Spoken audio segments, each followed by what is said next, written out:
Try not. Do. Or do not. There is no try.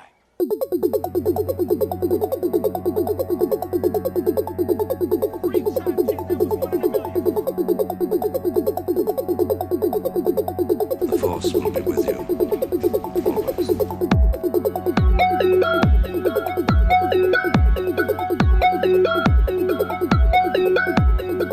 And welcome to Table Flip. I am your host, Basil Patrick Cannon, and joining me via the Skype interwebs is Matt. Matt, what is your full name and your in-game name, sir? My full name is Matt Knott, and my in-game persona on pretty much any forum you can think of is Talktamish. Talktamish. Okay, that's how you say it, because I had no idea how to say it. I've heard every pronunciation you can think of. It's Mongolian. It's a holdover from when I used to participate in the SCA, Society of Creative Anachronism reenactment, and just kind of stuck. Cool. Very, very cool. Cool. So as you can tell, we're both extremely super nerds, so that's I guess that's appropriate. This podcast is about Star Wars, the trading card game. It is a newer card game on the scene. It was released around the December area of last year. I want to say December. That sounds right. And we've been playing it ever since. It's just a lot of fun. It's a little bit different from a normal card game. You buy the core sets and the force packs that come out each month, and you get all the cards. You don't have to waste your money on booster packs. So over the course of the year, it'll cost you about as much as it would to play an MMO for a year, which I think is pretty solid. Unlike Magic, where one card's $400, which is just super, just awesome. So before we start with the meat of this podcast here, I think we should kind of explain where our backgrounds are from and kind of how we've developed into this game. So Matt, I'll start with you. Okay, sounds good. All right, so I've been playing, well, so long that I remember when TCGs were called CCGs. I actually started, I would think I was about 14 years old, with Spellfire, which was a somewhat short-lived D&D CCG made by TSR before they got bought out by Wizards.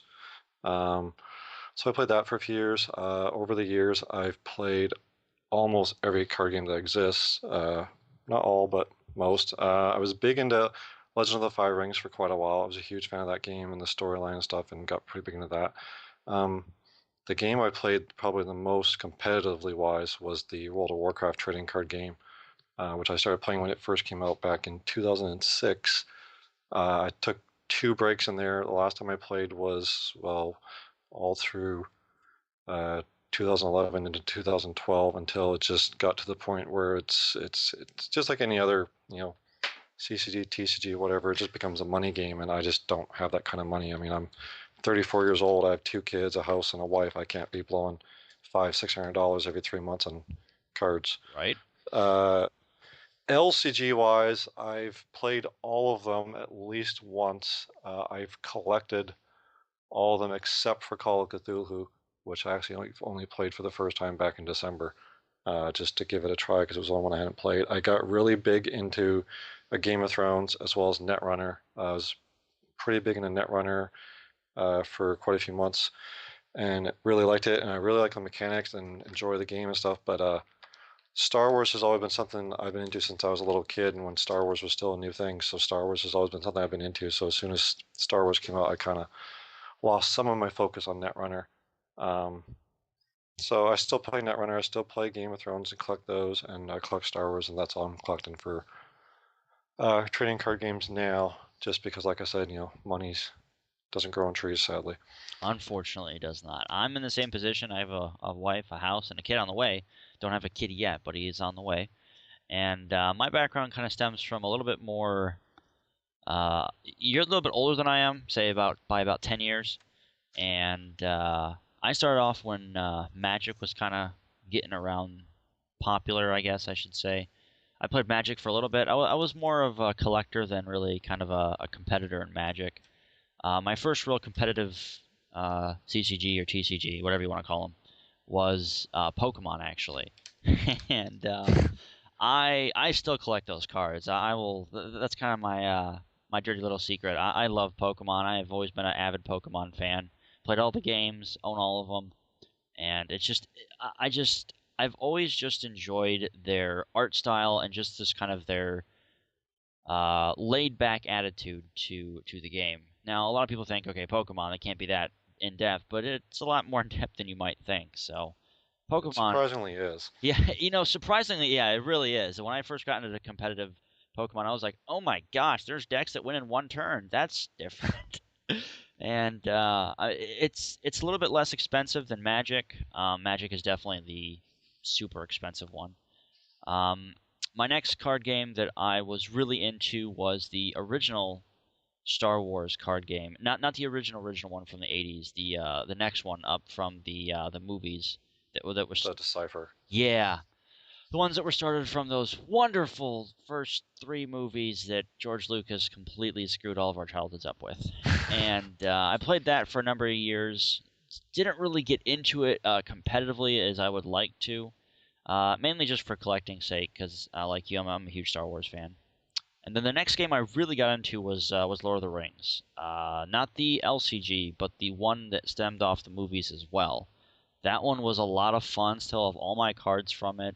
Still have a couple cards that are worth a couple $100 actually. And it's just, oh man, I still play that game with my buddies every once in a while. It's a lot of fun. It's I can't really explain it.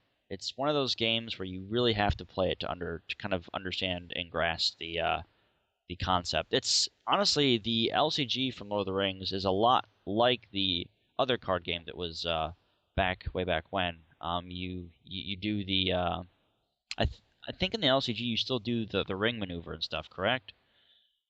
I haven't played it in quite a while, Okay. but are you thinking the Decipher TCG that you're talking about from the movies, Yeah. or the older Middle Earth CCG? No, the one that has all the pictures on it from the The movies. pictures, yeah, I've played that one. Yeah. One thing I liked about that game was that you played as the good guys and the bad Yeah. guys. Mhm. Because I'm always the guy, I want to play the bad guys. And the fact that your deck had both, I was like, okay, that's good enough. Yeah. Yeah, actually, me and my buddy devised a way where I would play one side and he would play with the other side, and then we would have the ring travel by itself with D20 die rolls. So we got really into that game and made up some of our rules, our own rules for that game as well. But yeah, that game was awesome. And then my next big game was Star Wars LCG, and this is my first card game in years, probably 5 or 6 years, to be quite honest. No, even longer than that. And I've just been diving into it and just can't get enough. It's just a wonderful card game. So that's our background and all that other fun junk. So let's kind of get right into the force pack discussion here. Force packs with an LCG are released monthly or bi-monthly, depending on when Fantasy Flight actually wants to release them. And then we have the core sets or the expansion sets that are released every 3 to 6 months. And they've been doing some interesting stuff with these force packs. The meta hasn't changed a whole lot with all the recent additions to the force packs, which kind of surprises me a little bit. I'm still running my original Dark Side Sith control deck, and my Jedi deck really hasn't changed all that much except for Message of Beyond from Beyond. And then I use my original Rebel deck. There's no any of the new Hoth stuff in there yet. What about you? Do you use any of the new force packs in your decks at all, or is it mainly still a lot of the original stuff? My Jedi Smuggler deck tends to be a lot of the old stuff, but with a message from beyond. And I also put in the Renegade Squadron mobilization objective set because I really like those guys. But my Jedi Han deck was a bit different, as you know, because I took out the Guardians for a message from beyond, which a lot of people think is probably crazy, but I just Works well. I'm not. It works very well. I've yet to really lose with it, and it's very effective. So, and I know the thing is, I've played the deck for so long, I know it so well that I can play it, and whether I'm starting off bad or good, I can still usually bring it out because I know how to play the deck. So it tends to be something I've stuck with. Dark Side seems to be the one that I've changed the most. I had a Sith control deck for a long time, which I still really like the Sith and their whole control aspect because I'm definitely more a control player. But the deck I'm running now for Dark Side is the one that Ketracel and the card game DB calls the Big Red Bus, which is kind of mix of the Sith control, and then the navies, just come in and crush stuff. Yeah. So that deck I find a lot of fun because it almost feels like you're playing 2 decks. Yeah. Depending on what you draw, you can either go Navy aggro or Sith control, or meld the 2 together. So that's a lot of fun. And in that one, I used some of the new stuff like the Death Squadron.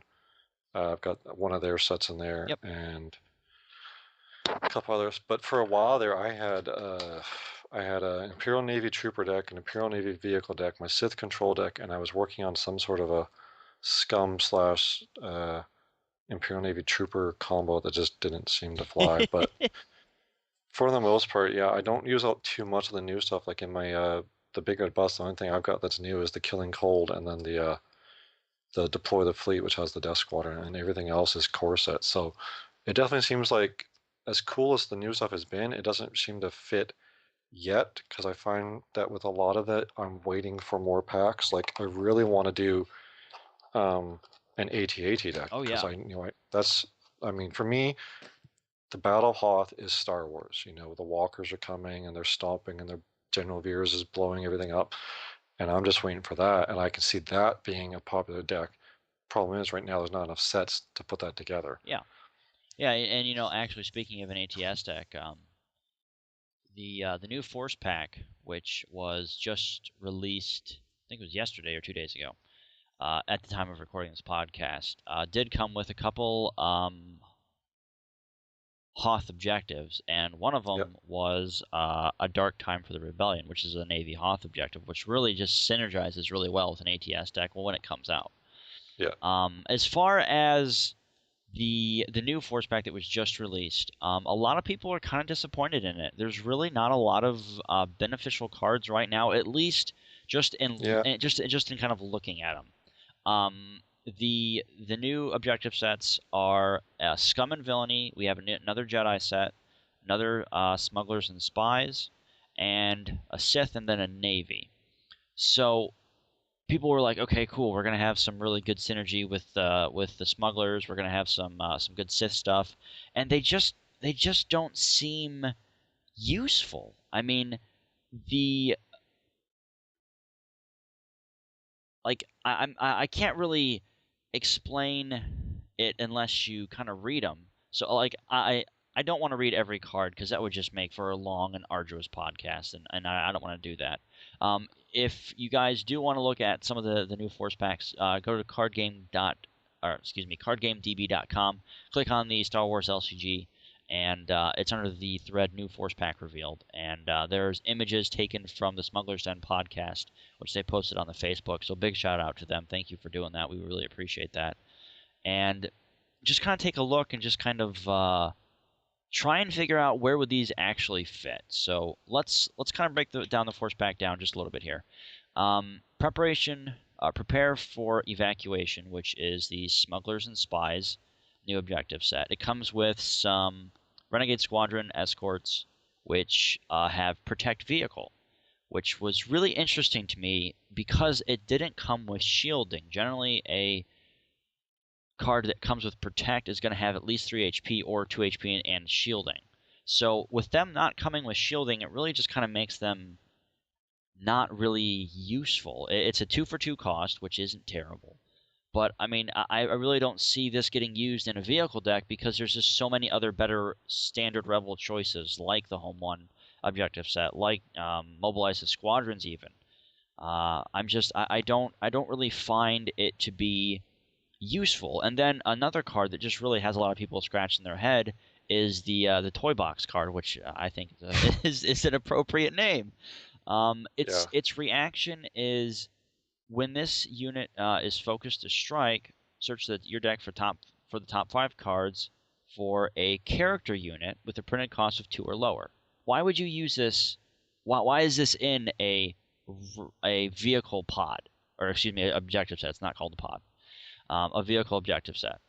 I'm not entirely understanding what the purpose of this is. Now, granted, Matt, this could actually be beneficial once the new Edge of Darkness comes out and there's a whole heck of a lot of just Renegade Squadron units, because that would just be crazy. So this might synergize well with the expansion pack that's coming out in July.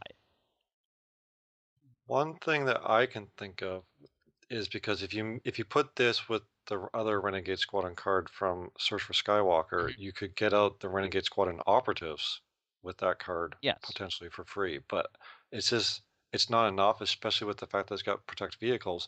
But those protect vehicles would be good for keeping your Renegade Squadron alive as well. Yes. So I mean, I can see its uses, and it is Hoth, which is good. So I just I think you're going to want this in a mostly Hoth deck just because the objectives Mhm. itself interrupt. When a Yes. Hoth objective leaves play, return target unit to its owner's hand. Yes. No cost limit, anything. Oh, you have the Emperor? He's gone. Oh, Vader? Goodbye. Get rid of their big guys that Yeah. they wasted potentially a couple turns of resources on if they maxed out a 2 or 3 generating objective. No, I So agree. I definitely agree. I just I think the problem with this like the first 2 packs I think really set the bar very high. Yes. Like the first pack came out, and I mean, granted, we'd all been waiting and chomping at the bit for what felt like half a year had been 3 months, but we wanted new cards. We'd all played with our 2 core sets, and we'd built different combinations, but we wanted something new. So the first one came out, and it met everybody's expectations. A Message from Beyond became pretty much a must-have in a Jedi deck overnight. Right. Second pack, same thing. We had another amazing Smugglers, because Smugglers seems to get everything that's awesome. And then this pack comes, and everybody's kind of like, Yeah. ah, Yeah. It's just like really? there's no synergy with the current cards that are in the rotation right now. There really isn't. Yeah. So let's go over the next objective set, which is self-preservation. Matt, anything that kind of stood out, negative or positive for you? I think I'm going to agree with something that Tiny Graham said on one of the boards. I think it might have been Card Game, I'm not sure. I agree with him, and I think this is going to take possibly a new Jedi archetype. Yes. Something that focuses on wanting to control the Force. Because there are cards for both the Sith and the Jedi that are better if you control the Force. I mean, there's cards right here, like Goto Outcast is useless without you controlling the Force. Now, Yep. if you do control the Force, he's got 2 black blast damage. That's nothing to sneeze at. Unwavering Resolve, at first I was kind of like, oh, that's really not that great. But then I thought more about it. Well, that means you could have your Obi-Wan or your Luke or somebody not commit them to the Force, but still use them, help you win the Edge battle, or the Force battle rather, because of the fact that they can do it even if it is exhausted. So sure, use that Luke to hit the dark side, blow up an objective, or take out some units or whatever, and then play this Unwavering Resolve event, win the Force battle, dark side turn comes up, Luke's removes his focus token, Luke's now ready. And Sarasu Training, I think, is probably one of the better cards in this particular objective set because of the fact that it gives the unit shielding and +1 damage capacity. Shielding for the light side is huge right now because of preparation for battle. Right. No, So, I would definitely agree. I think the archetype definitely is going to have to change for this particular objective set to be of use. And yeah, kind of in line with what you're saying, the cards that the current light side kind of has that have to do with uh, if the light side is or if the force is with you or not are it binds all things, which is return the top card of your discard pile to your hand. If the balance of the force is light side, then you can return 2. And then the other one would be Jedi Mind Trick, which would be place a focus token on a character or creature. If the balance of the force is light side, you can do it twice on that same character. So, exactly. I mean, the archetype, I would definitely agree with Tiny that it's going to be we might even see a Jedi control deck eventually, which would be awesome because then I could run my my Navy deck and just walk all over the floor of everybody because I love my Navy deck. It's so pretty. I'm just like, oh, you have units? That's cute. I don't really care about these, so I'm just going to attack with everything. And then you look at the player and they kind of go, really? I don't really know how to defend, and they just kind of sit there and go, I'll defend with that one, I guess. And then you're like, oh, well, okay, and then I kill the objective. So I really hope that we do see a Jedi control deck because I think that'll be really interesting to see how that would kind of play into the tournament rules because we have the light side needs to kill 3 objectives to win the game, but having a control deck on top of that would mean that they could do that and control the board at the same time, just like the big red bus or any really Sith controlled deck can do. Is, oh, here's Palpatine, I'm going to focus all your units, and hey, Vader's going to attack all your units and just make you cry. Or, the Devastator pops out turn 2, and you're like, well, I hate life. And, I mean, my buddy does that to me all the time. I hate you, Shriggs. Which, by the way, Shriggs will be on the show our next week. He's actually at his brother's graduation, so he'll be joining us next episode. I would definitely agree, though. The archetype definitely does need to change, and I really think, again, the art on the Jedi objective set is just superb. I love every Jedi objective set art. It's just really, really well done. Message from Beyond is still probably one of my favorite art images for that objective set. Yeah, I'm a huge fan of the artist. Yes. I can't remember how to pronounce his name. He's, I believe, Italian. But his art, because he's done a few different things for various LCGs, he's now strictly Star Wars. Awesome. But his art is amazing. Like, it's just stunning. They have some really good art. They have some just fantastic artists. The next objective set we'll kind of look over is the Hunt for Han Solo, which is a Scum and Villainy objective set. And let me tell you, there's some pretty bad cards in here. The one I really want to kind of go over is Carbonite Chamber Activation. What were they thinking with this card? Action. Place 1 focus token on each unit up to 2 targeted non-vehicle units with a combined printed cost of 3 or lower. Yeah. Like, that doesn't make any sense. Now, if this works with just 1 unit, then that'd be great, because, there's a lot of good units that are 3 or lower. But it has to be 2 units, and they have to combine 3 printed cost or lower. So that's 1 or 2 units that really don't do a lot. They're mainly like resources or something. And it's just like, that doesn't really... The only way I can see this being beneficial is if those units are already focused and they're committed to the Force. You just add an extra focus token on them, and they're out of the game for a couple extra turns. But I mean, really, it's just kind of edge battle fodder at this point. It would work at least on somebody like Yoda, because Yoda's cost is 3, so it could work on him and potentially shut him down. The only thing I don't like is that it's only 1 focus token on each. If it was 2 focus tokens or 1 on 2 units, right, then it might be better. But I But mean, the fact that it only puts 1 on 1 unit, it's really not that great. Well, you have to target 2 units though. It has to be 2 units that's combined printed cost of 3 or lower, so it can't be Yoda. You don't have to, though, because it says each on up to 2 target non-vehicle Okay, yeah. units. No, you're right. So You're right. You It can target does. less. Okay. So it's okay. It's just the problem is it's 9 times out of 10 going to target 1 unit. Yeah. Because it's very rare you're going to have a 2 cost and a 1 cost. And you have to pay 1 for it, which just doesn't. Yeah. I don't know. The Z95 Headhunter isn't terrible. Pretty good unit, 3 for 3. Good effect, good damage. One thing that you pointed out, which was really, really kind of interesting, is this is going to go really well with the Boba Fett objective set. It's just the synergy of having both these objective sets out at the same time are just going to go crazy. So I think we're really going to see this pod in particular really shine once the Edge of Darkness expansion comes out in July, which I'm really looking forward to make a Scum and Villainy deck. I've been waiting to ever since I saw Boba Fett, because I'm like, he's such a good card. And yeah, and the thing that you're referring to is the Hunt for Han Solo objective, which for people who might not have read it, it has a reaction after you capture a unit card at this objective, reveal it to remove 1 focus token from a target Scum card. And it's also got the extra benefit, if that card is Han Solo, increase the Death Star dial by 1. So, a little Han Solo hate, which is probably not a bad thing. Yeah. No, I would definitely agree. Anything else that stood out of you, negative or positive, for this objective set? For me, this objective set is probably the one that I've changed my opinion on the most in the 24 hours or so we've had the previews.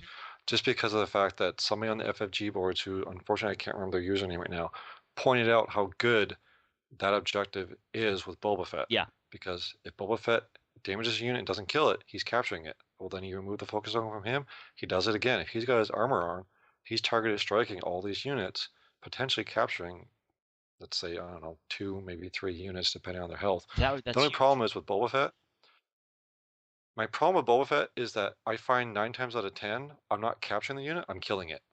Yeah, well, but you have to keep in mind that most of the units that you're going to want to capture are going to have more than 1 health anyway. Yeah, you're gonna So, want to capture the big guys. I mean, and plus his armor gives him targeted strike anyway. So if we really think about it, and your opponent says okay, and your opponent is like, okay, well, I'm not going to defend, and he has Luke and Han Solo out there because you're only going to do 1 objective damage, or 2 if you go unopposed, and then all of a sudden Luke's tactics and he just captured Han Solo. Now he can't defend again with Luke, and then Luke gets captured again.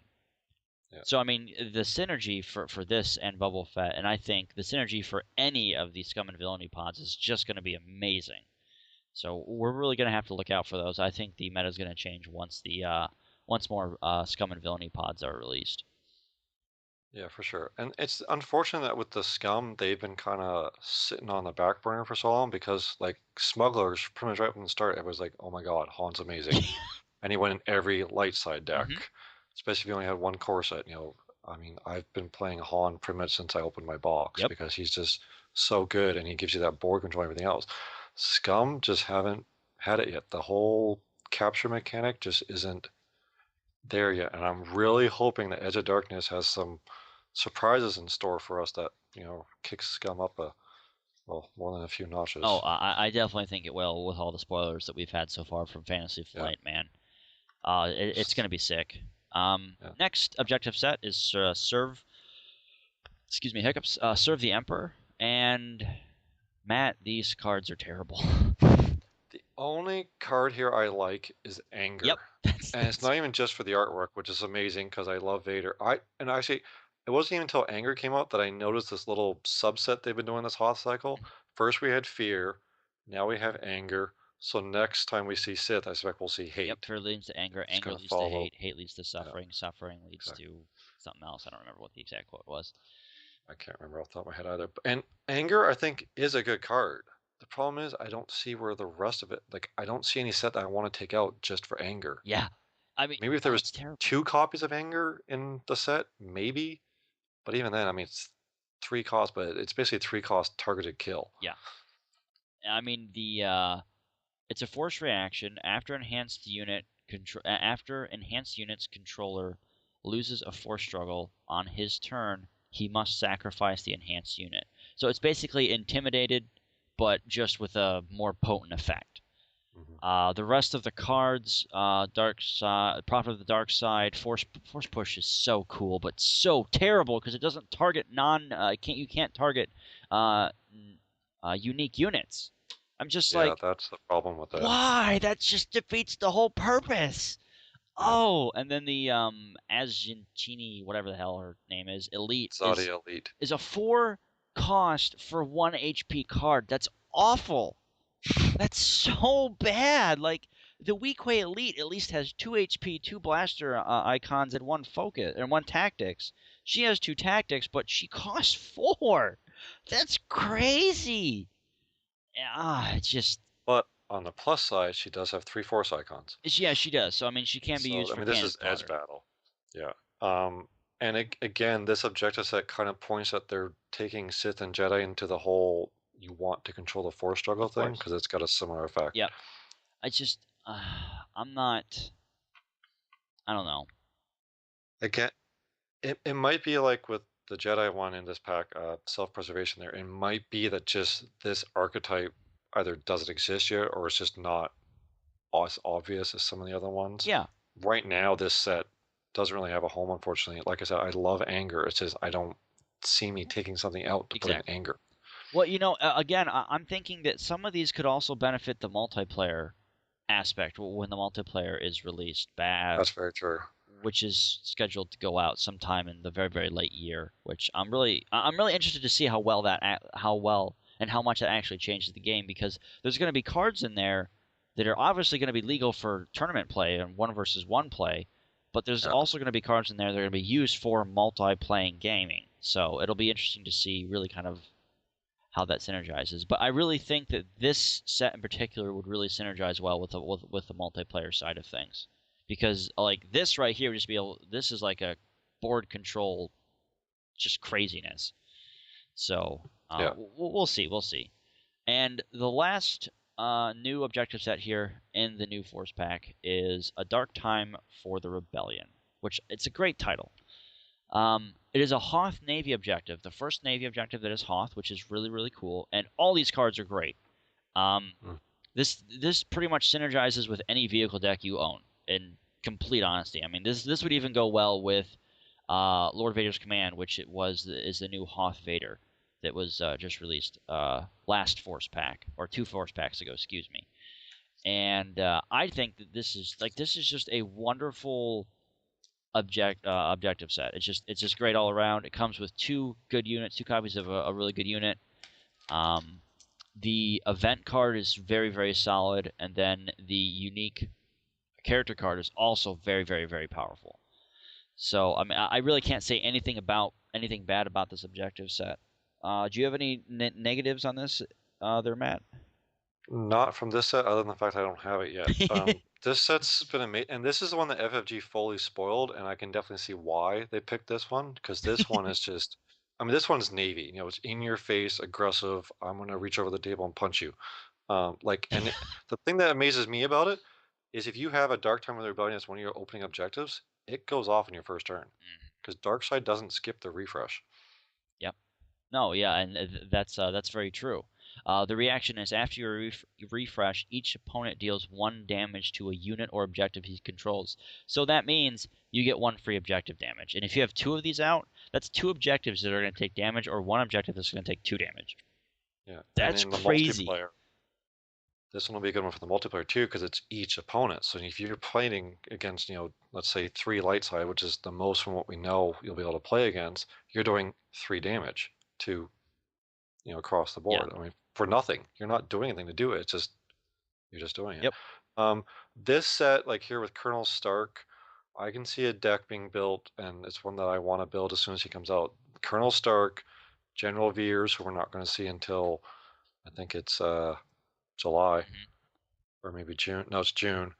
And then in July when we get the AT-ATs, and then Lord Vader's Command, which has the Navy Darth Vader. I can see that being a deck just because there's Vader gives everybody a boost. He gives them all blast damage.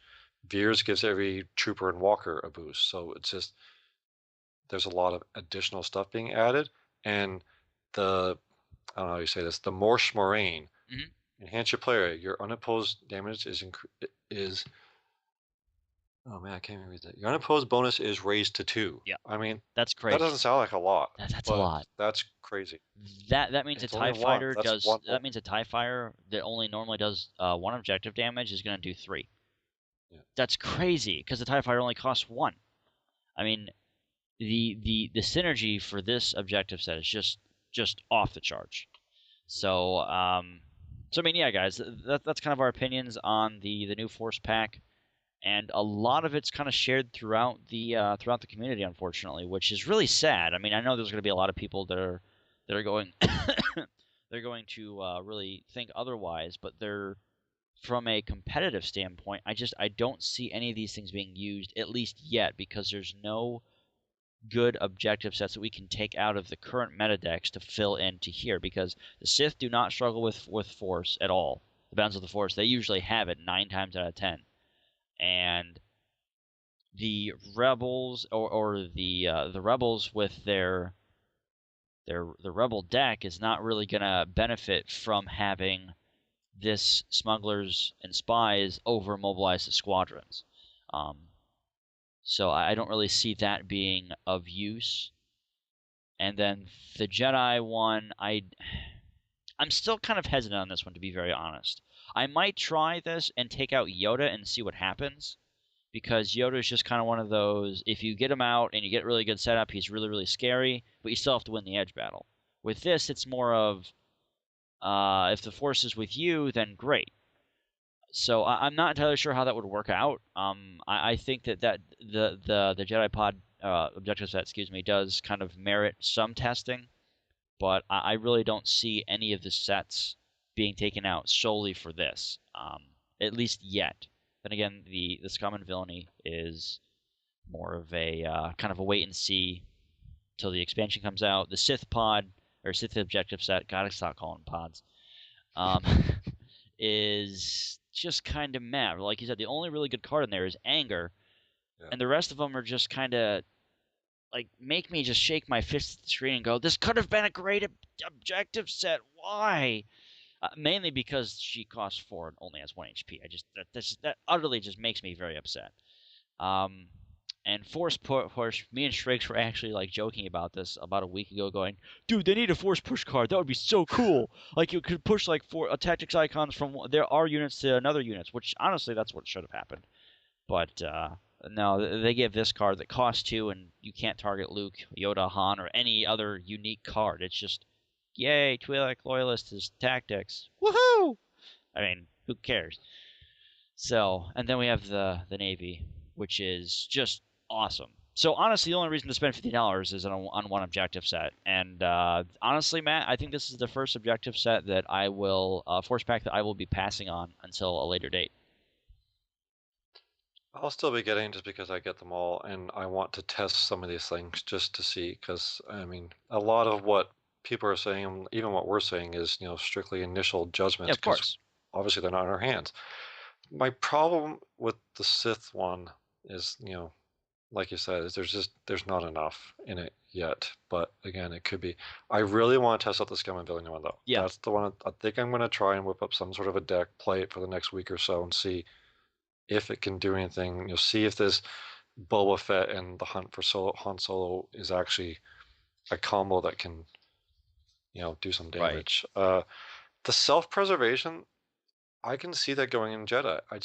And the only reason I'm saying that, I can see it going in the Jedi that uses the preparation from battle, the neutral one that makes shields, so much better, because it gives the Jedi shielding on more units. So I can see it being advantageous for them for that way. But it's like you said, what do you take out? Yeah. It's getting to the point that it's hard to take stuff out now. Yes, it is. Yes, it very much is. Actually, this kind of brings us nicely to our last topic here for this week's show is kind of deck talk, is I guess what we're going to call it. And let's kind of talk about the current decks that we're using now and anything that we would want to actually change or add to them once this new force pack comes out. So you said you're going to try a variation of the Scum and Villainy. Now, how would you build that? Because there is one deck out right now that I found on Team Covenant's website, teamcovenant.com, from Cordos. I think that's how you say his name. Yes, okay. And he called it No Disintegrations, which is 2 Council of the Sith, 2 Empire's Web, 2 Cruel Interrogations, 2 Bespin Exchange, and 2 Jabba's Orders. Now, what I would do is take out the Cruel Interrogations and put in the new Scum and Villainy pod, and then run the Jedi, I don't think so, the Sith affiliation. I think that has some potential to be a very, very powerful set. Yeah, what I'm thinking initially for what I'm going to try at first is I'm going to take, obviously, Boba, the Best in Exchange. I'm going to take Jabba's Orders, which has the Weequay Elite, which are amazing. Yeah. And then add the new one, the Hunt for Han Solo. And then I'm going to go Sith. I'm just having trouble deciding which 2 Sith. I was thinking of putting in Cool Interrogation just because it gives you that initial capture effect. Yeah. And it's got the interrogation droids with their tactics, which I find them expensive, but occasionally they're useful.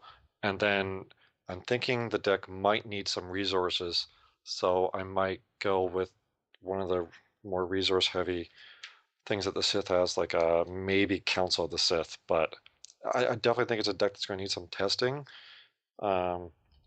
Obviously, because it's so new, and Scum and Villainy I just don't think. I think the problem is they're just not good enough yet, and they're not as obviously good. So people are having a hard time trying to figure it out. But we're not going to figure it out until we play them. No, I agree. Other than that, I'll be sticking with my regular dark side deck, which is my Sith last Navy one. Now, in terms of light side decks, I know that you and me kind of favor the Jedi side of things. Yeah. We kind of have a similar build, don't we? I think we're fairly similar. I'm Luke, Yoda, Han, A Message from Beyond, and I've got Renegade Squadron Mobilization in it, but I'm not 100% if I'm going to keep that in there or not. Yeah, I've been using Luke, Han, uh, Yoda, Message from Beyond, and I still haven't really picked if I'm going to use Obi-Wan Kenobi or the new Renegade Squadron Mobilization yet. I'm still on the fence about that one. Yeah. Mainly because you're pretty much getting the exact same thing for Kenobi and Renegade Squadron. They're pretty much the same unit, with just a little bit difference. Actually, I think aren't they the yeah they're identical, aren't they? As far as tactics icons go, because they each have two. One's edge, one's not. And Obi-Wan Kenobi has a objective damage icon. Well, yeah, they're because Renegade Squadron has unit, blast, and tactics all black, and then an edge-dependent tactics. Yeah, that's Obi-Wan right. has unit, tactics, and then two edge-dependent icons, which is a tactics and another blast. So they are different. And the reason I'm leaning more towards Renegade Squadron is because it's a vehicle versus a character. Yep. A lot of the Sith stuff tends to go for characters. A lot of the Navy stuff tends to go for vehicles. So if you have the mix, sometimes you can kind of mix what you Mix and play match, just yeah. depending on who your opponent is. So it makes it good in that way, which is again why I think the big red bus deck is good because you've got the big huge vehicles like Devastator, and then you got the big baddies like Vader and the Emperor. So you can kind of mix, depending on what you draw, of course, what you're playing. Right. My only concern is with my Han Solo deck, other than the fact that all my friends have figured out, I've been winning nonstop and they're all playing basically the same deck now. Um, is it seems like coming up, we're going to be seeing some enhancement hate. So a card like Old Man Spirit or Trust Your Feelings, both of which are really quite essential to get Han and Luke out there and really doing a lot of damage and sticking around on the board, is going to be hurt by cards like we've got coming out with General Veers. We've got Turbo Laser Battery. Yeah, that's a little scary there. But then I again, mean, the meta could shift completely to where everyone runs vehicle decks for both sides, and no one uses any control decks whatsoever. So I mean, we could kind of run into that eventually, but then again, the card pool is just going to get larger and larger. So I think that because I mean, like right now, we kind of build for meta. It's you're going to play these two decks, you're going to lose. There's no ifs, ands, or buts really. I mean, the current meta I think for the light side is going to be a Jedi deck with Han and Renegade Squadron mobilization, and then a straight out Rebel deck. Then you have on the Sith side, it's going to be the Sith Big Red Bus or a all out Sith control deck. yeah, Sith control is still really big, and Yeah. Rebels have definitely moved up a notch since the second Force Pack came out. They released the preparation for battle because Rebels already didn't really have trouble getting shields on their stuff, and it just gives them a benefit for having those shields out now. So that's why I think they've moved up some. And Rebels too, I think, like one of the few downsides I find to the LCG format is just like it's designed as a traditional set, Mhm. but then they break it up, obviously, so they can spread it over the 6 months. The problem is sometimes you want the whole set all at once. Like speeder decks, once this cycle finishes, I think will be huge, Oh yeah. especially once the 5th pack comes out and you got Rogue Leader, Rogue 2, another Snow Speeder. I mean, that's speeder decks will be a thing. They'll be all of a sudden they'll be everywhere. Like I don't have a Rebel deck built right now. I'm just waiting for the speeders to finish, and then I'll have my Rebel deck going. So things are going to shift a lot, I think, once the Hoth cycle is over. Yeah. Um, like it's going to be totally different from when we started to when we ended. Like when we started, it was if you weren't playing Jedi's light side, it's what are you doing? Yeah, Now it's kind of kind of a counter point to that is I know that the regional winner of the Tulsa, Oklahoma one actually won with the all-out Rebel deck. Yep. And he pretty much walked all over everybody. Now that's because he knows the deck so well that he can just go, oh, I can do this, this, this, and this, and this, and win. Yeah, exactly. I've been actually training myself to play with that deck, and it's really powerful because you really force a Sith control deck to go, okay, do I want to let him kill this objective, or do I want him to kill Palpatine and this objective, or kill 3 objectives and win the game? A buddy of mine was actually playing the Rebel deck, which was actually Shriggs, and he won in turn 3 because he was able to just completely take out all my smaller units as in a Sith control deck, like very, very quickly. Because a couple of them only had 1 HP. He was able, it was pretty much like the god hand of any rebel deck. He was basically able to get out 2 heavy blaster emplacements on turn 1. He played a couple other vehicle cards. He didn't do anything. I went again, and then on turn 3 he just went boom, boom, boom, rebel assault. I win, and I was just like, well, that was fun. And that's one thing that kept me away from Rebels for quite a while. Like I have played Rebels just because I want to try them out, but I find they're either they win really fast or they lose very fast. I don't find they have much of a middle ground, but preparation for battle with the whole benefit to shields and the extra shieldings has definitely changed that and given them a bit of survivability that they didn't have before. Like Rebels, they tend to have low uh, hit points on everything, so they tend to die easily. But then if you can pass out all these shields, it certainly helps. Yeah. Um, and like if you are playing a control deck, I think you've really got to make the rebels decide, do they want you to focus their unit with one of your tactics icons, or do they want to use the shield, soak it up, and then take the damage? So you've got to put them into a hard decision between one or the other. If you're not doing that, then the rebels are just going to build up and up and up, and then just going to walk over you. Kind of like the Navy do. Just rebels, I think, take a bit more setup before they can do it. Whereas Navy, you play Devastator, boom, there goes an objective. Yeah. No, I would definitely agree to that. Um, but one thing I have found in kind of playing this rebel deck is there isn't a middle ground, but there kind of is a middle ground. Hmm. It's all just kind of about being really patient and slowly damaging objectives when you can. My 2 favorite cards in my current deck for the rebels is Covering Fire and obviously Rebel Assault. Because Covering Fire, you can be like, okay, I'm gonna attack with Home 1 and this Y wing. Or no, I'm sorry. You can go. Okay, I'm gonna attack with this X-wing to the bottom objective. They're like, okay, and they take 2 damage. You put a focus on the X-wing. Then you go, okay, I'm gonna attack with Home 1 and the Y-wing to the middle objective, and they're like, okay, I'm gonna defend with Palpatine. Then you're like, Covering Fire, sacrifice the X-wing that's focused, and boom, they both have a shield. So now he has to decide, okay, do I put 2 tactics icons on Home 1 and remove them from the engagement and still take 2 damage, or do I put 2 tactics on the Y-wing, take 2 damage, and all my other objectives suffer a point of damage as well? And then you have also the heavy blaster emplacements, which are pretty much force choke for the light side, which is just, I love those cards because you can go, okay, you have Palpatine out on the field and a Ice Tromper. I'm gonna Rebel Assault the Ice Tromper and place 2 focus on both heavy blaster emplacements. Boom, Palpatine has 2 damage instantly, and there's nothing he can do about it. Yep. So I mean, there's a lot of really good tricks to the rebels that really kind of, it's more of a thinking deck, which I really enjoy. I like decks that make me go, okay, I need to sit back and not just go, yeah, Luke, let's just go kill everything. It's more of a little bit more strategic aggro deck than it's a normal aggro deck than you would think. At least I think so.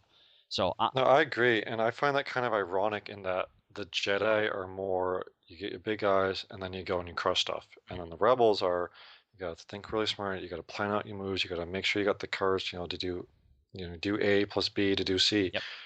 It almost seems like it should be the other way around, I agree. just because of what those factions are. You think the Jedi be the more cerebral, but just the way that they're set up right now, it's not there. Going back to one point about my Jedi deck, I seriously am considering putting back in Guardian Peace as much as I don't like them, just because like I said, I think the possibility of the enhancement hate coming means that my old Ben Spirit will start getting destroyed a lot, and if I have the Guardians, they're kind of a backup to try and keep the big guys on the board. Because if Jedi lose, they're Luke or Yoda or Han or even an Obi-Wan, that's a huge hit for the Jedi, Yes, and it is. they have a much harder time coming back or something like that than Rebels tend to. Sometimes you can vomit forth a whole bunch of units. If they pick off a couple, it's like, oh well, I still attacked you and did 3 blast damage to that objective. Yeah.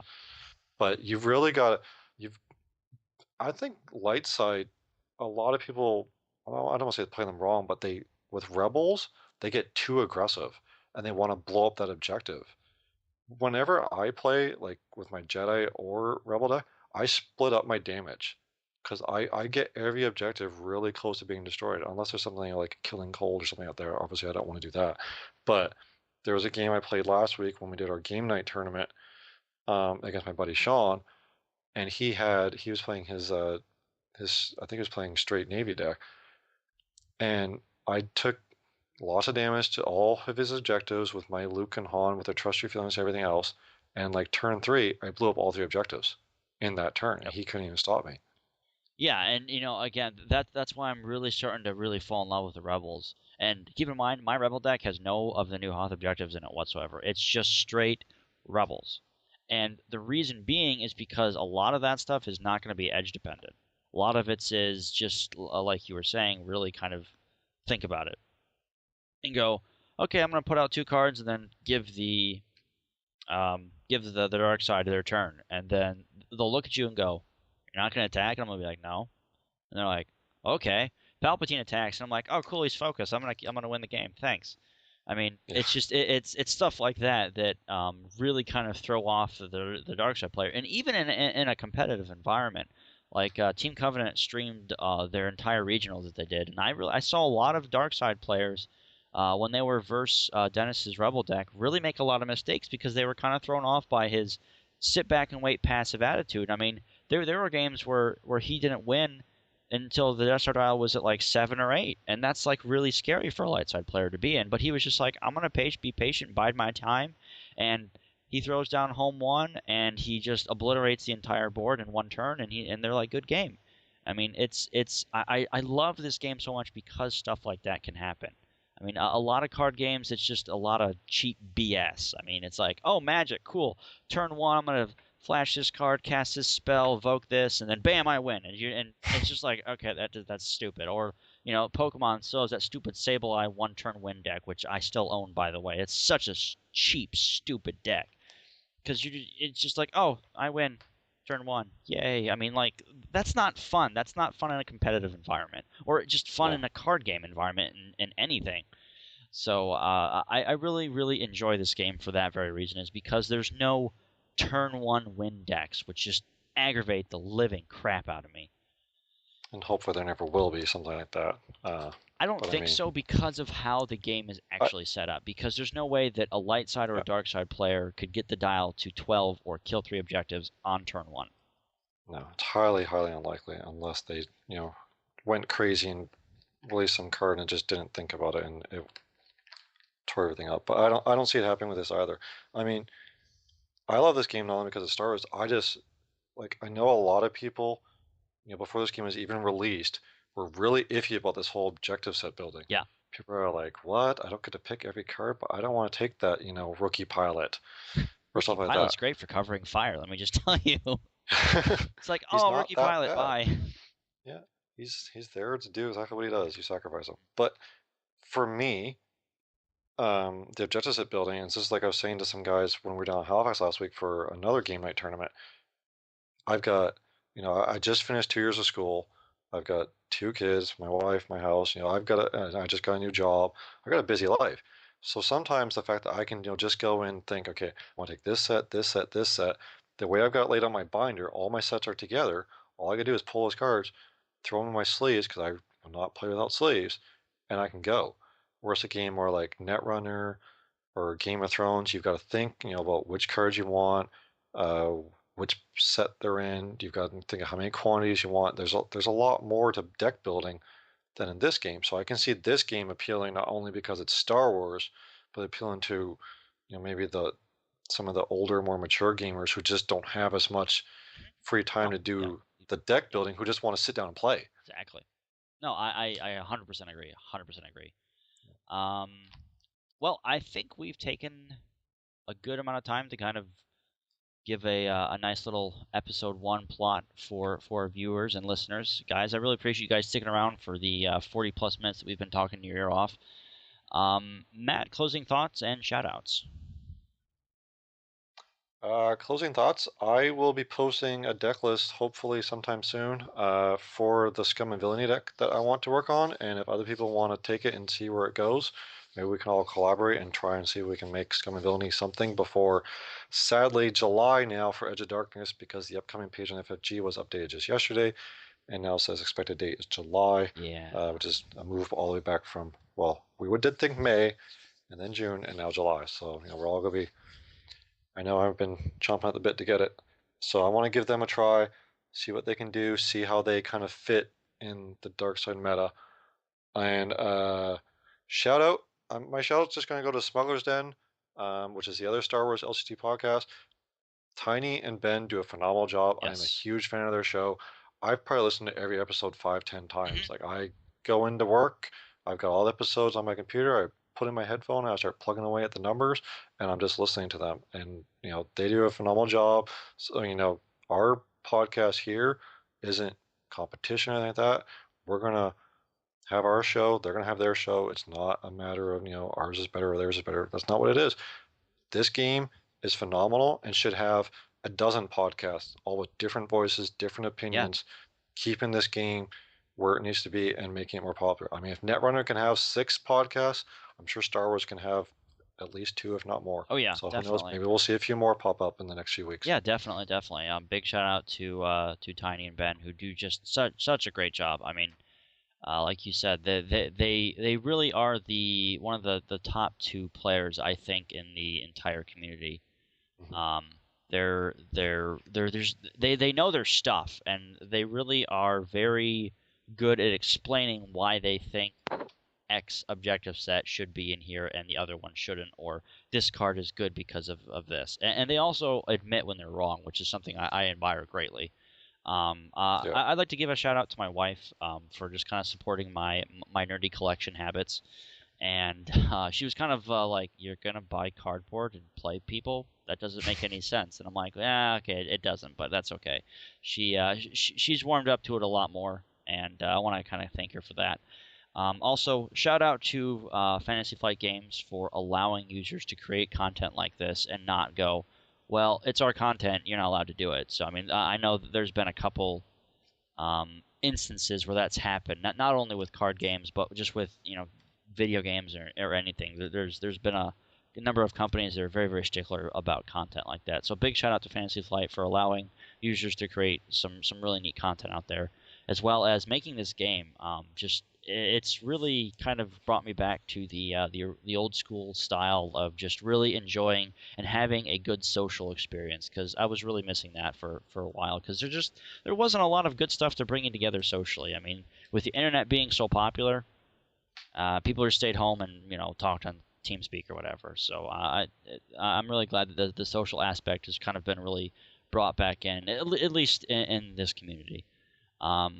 Also, shout out to Shriggs, who's my buddy. He actually was the one that introduced me to this game, and I've been playing it ever since. So thanks, Shriggs, for introducing to me to this game and wasting all my money. I appreciate that.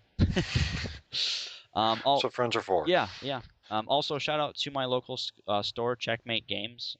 They are awesome, and they do Magic, Yu-Gi-Oh, some tabletop games, and also Star Wars. So big shout out to them for running tournaments and stuff and letting us use their space. That's all I got. Matt, anything else from you? My one and other shout out is going to go to the Nova Scotia LCG Hub, which is a living card game group that I have on Facebook that is essentially my attempt to help unite some of the disparate gamers of Nova Scotia that play the various living card games and get us all kind of together. Cool. It went from being 4 or 5 of us, we're up to 36 members now. We've got a lot That's of awesome. Netrunner players, a lot of Game of Thrones players. Star Wars actually has its own group too. And the only thing we don't have anybody playing is Warhammer Invasion, unfortunately. That game just didn't seem to go anywhere. But shout out to them. And just to copy you, Patrick, I should probably give a shout out to my wife as well, who is upstairs right now talking on the phone, probably wondering why I'm shouting at my computer and thinking Ellie's playing another one of his stupid card games. Yeah, well, that happens. So, Yes. again, thanks to the listeners who stuck around for the whole entire pilot episode of Table Flip. I really appreciate it, guys. If you have any questions Absolutely. or comments that you want to throw at us, I don't have an email address set up yet, but we will. The next episode, we're gonna try and run the podcast every other week, so it doesn't conflict with the Smuggler's Den. So when they have their podcast, ours will be the week after theirs. That way, you get kind of a constant week-to-week basis of some good quality podcasts. And we will do a show when there is breaking news, or there is a new force pack revealed, or there's a new ruling change, or whatever. We haven't set a set day yet. It'll probably be on a Wednesday, just like the Smuggler's Den podcast. That way, it's kind of keeps some consistency a little bit in releases, and that way people don't have to remember different days. I'm shooting for Wednesday. Obviously, this isn't going to be released Wednesday. This is going to be released whenever we get it up. So again, guys, big shout out to you guys for listening and listening to us ramble. That's everything. That's it. That's all. God bless. May the force be with everybody. Matt, thanks again for joining me. We'll see you guys next episode.